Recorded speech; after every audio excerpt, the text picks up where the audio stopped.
This is Eunartha. I thought it was time I went back to my roots and did an Uno tarot reading, because I haven't done one in many years. I want to see if I still know how to do it. It was an interesting thing that happened. My team, was the first time I was aware of my team speaking to me directly, and they told me to write down what the numbers meant, what the colors meant, what the wild cards and face cards meant, and things like that. And I just did it, and I ended up supporting myself for a few years doing Uno tarot. And then I moved out of Houston, and I never thought about it again.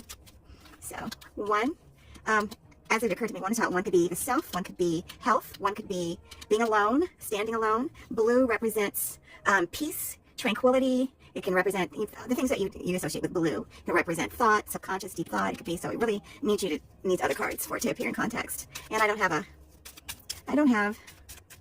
a question in mind that helps. So I'm going to keep this here. And let me think. And oh, here's another one. I'll let them just do themselves. How about that?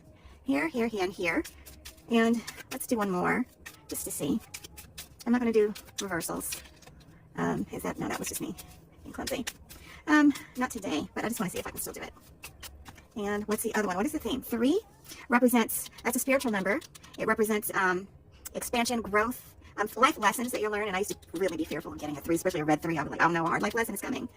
So, red is, caution, warning, danger, but it can also be passion, anger, the things you can associate with red. It really depends on what. So, and here, this is 9. And 9 came to represent, it represented the ending. It represented money, first and foremost. For some reason, 9 came to represent money, financial issues, things like that. So blue, thinking. So I'm getting blue, red, caution, thinking space. So 9 represents money, endings, things you need, like, financial decisions is how it was told to me.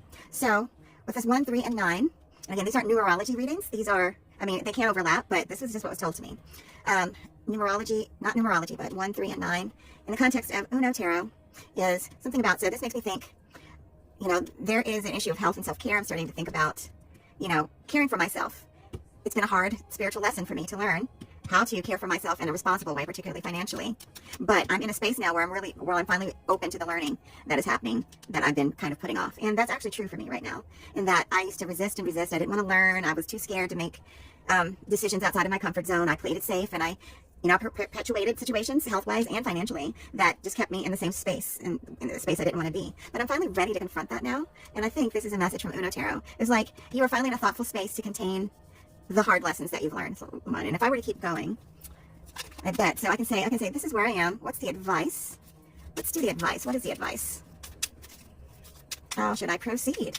Now that I'm in this space of self-reflection on my health and my finances, I should proceed with 2, so a +2, pick 2. So yellow represents caution. It represents, having to think about being too close to the edge. The +2 cards, I came to understand as how do I say it? I can understand, like, you're picking up, like, you need to pick up these lessons. So be cautious of picking up 2 relationships. 2 was my main card for relationships. Be careful of the relationships that you're adding into your life, that you're inviting in your life. So, okay, and interestingly enough, that's what kept me in the doom spiral I had been in with my health and my finances, is that I was giving all of my power away, and then wondering why I was always in the same predicament I was, and why I was overextending myself, and why I was always going broke trying to help people. But I've learned caution, and I will challenge that. I'm only going to do one more card, and it's going to be a challenge too. Instead of picking up, inviting new relationship situations into your life that are to your detriment, how about instead, and how about 5? Ooh, a red 5. Now that's heavy. 5 is the card I had for career and for work, just in terms of work that you needed to do, work and career struggle, things that you have to really put effort into, and red. So challenge is, like, instead of working against your own interests spiritually, instead of being in a job that did nothing for you, you're not adding that anymore. So be careful. I would say be careful about the work. In this case, I'm the person asking the question about the work that I'm doing. Be careful not to invite more drama into your life. Be very mindful right now, because you're still learning the lesson. You're still learning the lesson.